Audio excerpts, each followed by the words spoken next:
আমি এখন এই শব্দটির গভীরে একটু প্রবেশ করতে চাই। আল্লাহ এই অর্থ প্রকাশ করার জন্য যে শব্দটি ব্যবহার করেছেন, তিনি তো খুব সহজে অন্য কোনো শব্দ ব্যবহার করতে পারতেন। তিনি সম্পূর্ণরূপে তা করতে সক্ষম। তাই আমি এই শব্দটির মূল অর্থ নিয়ে একটু চিন্তা করি।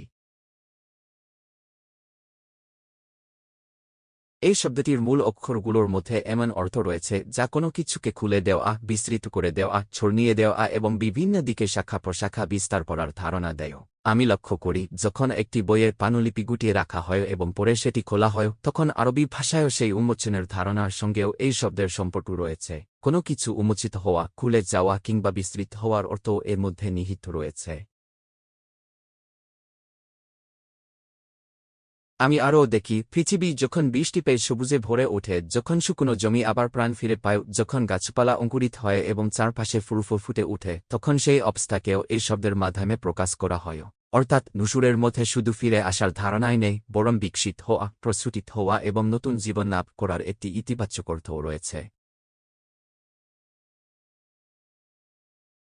আমি এই দুটি অর্থকে মনে রাখি। প্রথমত, কোনো কিছুর উন্মোচিত হওয়া এবং ছড়িয়ে পড়া। দ্বিতীয়ত, কোনো কিছুর বিকশিত হওয়া এবং প্রস্ফুটিত হওয়া। এরপর আমি ভাবতে শুরু করি, এই আয়াতগুলো আসলে কাদের উদ্দেশ্যে বলা হয়েছে। আমার বিনীত উপলব্ধি হল, আল্লাহই সর্বোত্তম জানেন, তবে এই আয়াতগুলো বিশেষভাবে মুমিনদের উদ্দেশ্যেই বলা হয়েছে।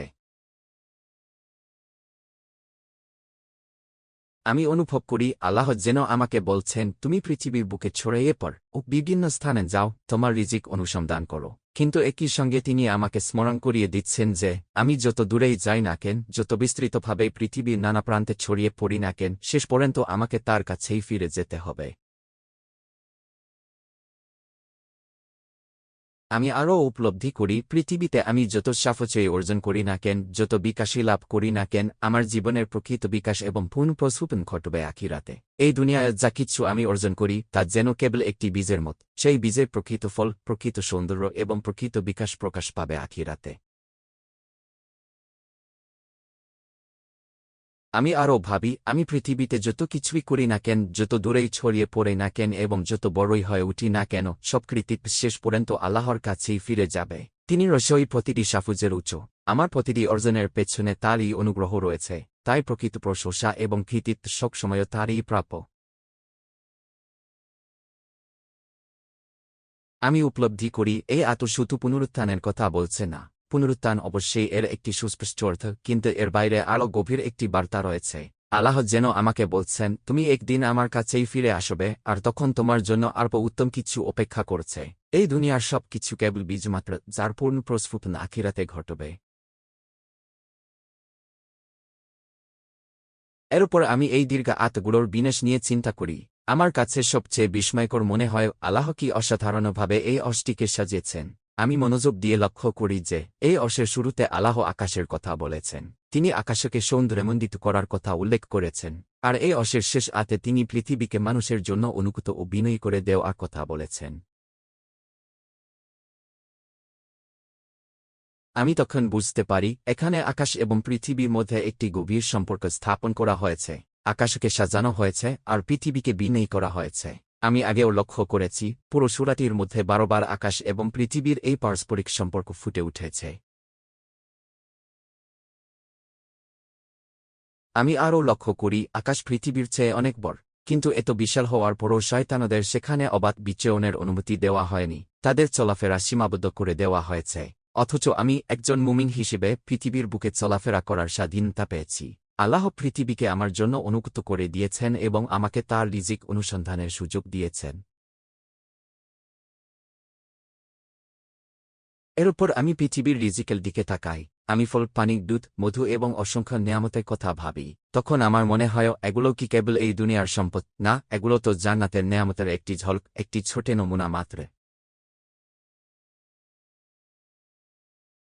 আমি আবার আকাশের দিকে ফিরে তাকাই। আমি লক্ষ্য করি, আকাশে এমন কিছু সৃষ্টি রয়েছে যা আগুনের মতো এবং যা শয়তানদের দিকে নিক্ষেপ করা হয়। তখন আমি নিজেকে প্রশ্ন করি, এই আগুনের ঝলক কিসের ইঙ্গিত? আমি উপলব্ধি করি, এটি জাহান্নামের একটি পূর্বাভাস। অর্থাৎ আকাশের কিছু দেশ জাহান্নামের আভাস বহন করে, আর অবিশ্বাসীরা শেষ পর্যন্ত সেই জাহান্নামেই যাবে। তাই আমি দেখি, এই অংশের পরেই কুরআনে জাহান্নামের বিস্তারিত আলোচনা এসেছে। অন্যদিকে পৃথিবী আমাকে জান্নাতের একটি আভাস দেখায়। পৃথিবীর সবুজ শস্য, ফলমূল, নদী এবং সৌন্দর্য যেন জান্নাতের একটি ক্ষুদ্র নমুনা, কিন্তু এর প্রকৃত এবং পূর্ণ প্রস্ফুটন ঘটবে তখনই যখন আমি আল্লাহর কাছে ফিরে যাব। আমি গভীরভাবে উপলব্ধি করি, এই আতগুলোর শুরু এবং শেষ উভয় জায়গাতে আকাশ ও পৃথিবীকে দুটি ভিন্ন বাস্তবতার পূর্বাভাস হিসেবে তুলে ধরা হয়েছে। আকাশ যেন জাহান্নামের একটি ইঙ্গিত বহন করছে, আর পৃথিবী জান্নাতের একটি আভাস বহন করছে। আমি আরও বিস্মিত হই যখন দেখি আকাশের যে বর্ণনা দেওয়া হয়েছে তার পরপরই জাহান্নামের আলোচনা এসেছে, আর পৃথিবীর যে বর্ণনা দেওয়া হয়েছে তার ঠিক আগেই জান্নাতের আলোচনা করা হয়েছে। সুবহানাল্লাহ, কি অপূর্ব সামঞ্জস্য এবং কি নিখুঁত ভারসাম্য! আমি তখন অনুভব করি এই পুরো অংশটি যেন এক অসাধারণ প্রতিসাম্যের ওপর প্রতিষ্ঠিত। প্রতিটি আতক, প্রতিটি উপমা এবং প্রতিটি চিত্র একে অপরের সঙ্গে এমনভাবে সংযুক্ত যে এর ভেতরে লুকিয়ে থাকা সৌন্দর্য সত্যিই অভিভূত করে। সুবহানাল্লাহ, কি নিখুঁত এবং বিস্ময়কর সামঞ্জস্য! এরপর আমি এই আলোচনার এখানেই সমাপ্তি টানি এবং পরবর্তী বৃত্তির দিকে এগিয়ে যাই। বারাকাল্লাহু লি ওয়া লাকুম। ওয়া আসসালামু আলাইকুম ওয়া রাহমাতুল্লাহি ওয়া বারাকাতুহু।